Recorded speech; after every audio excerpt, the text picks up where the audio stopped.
காங்கிரஸ் தலைவர் கார்கேவின் கடிதத்துக்கு பதில் அளிக்காமல் பிரதமர் மோடி அவமதித்துள்ளதாக கட்சியின் பொதுச் செயலாளர் பிரியங்கா காந்தி குற்றம் சாட்டியுள்ளார். கடந்த செவ்வாய் அன்று காங்கிரஸ் கட்சியின் தலைவர் கார்கே பிரதமர் மோடிக்கு கடிதம் எழுதியிருந்தார்.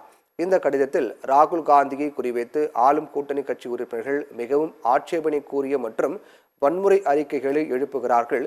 எனவே உங்களது தலைவர்களை கட்டுப்பாடுகளை கடைபிடிக்குமாறு கூறுங்கள் என்று வலியுறுத்தியிருந்தார்.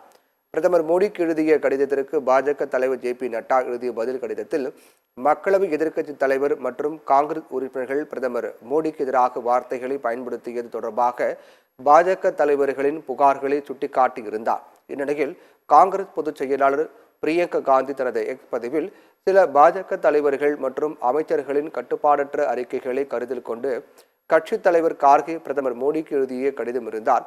பிரதமருக்கு ஜனநாயக விழுமியங்களில் நம்பிக்கை, சமச்சீர் உரையாடல் மற்றும் மூத்தவர்களுக்கு மரியாதை அளிக்க வேண்டும் என்பதில் நம்பிக்கை இருந்திருந்தால் இந்த கடிதத்துக்கு அவரே பதில் எழுதியிருப்பார் என்றும், அதற்கு பதிலாக பாஜகவினுடைய தலைவர் ஜே.பி. நட்டா கடிதம் எழுதியிருக்கிறார் என்றும், 82 தலைவர்களை அவமதிக்க வேண்டிய அவசியம் என்ன என்றும், ஒரு மூத்த அரசியல்வாதிக்கு பிரதமரை மரியாதையுடன் பதில் அளித்திருந்தால் பொதுமக்களிடம் அவர் மீதான கருத்து மற்றும் கண்ணியம் அதிகரித்து இருக்கும் என்று குறிப்பிட்டுள்ளார்.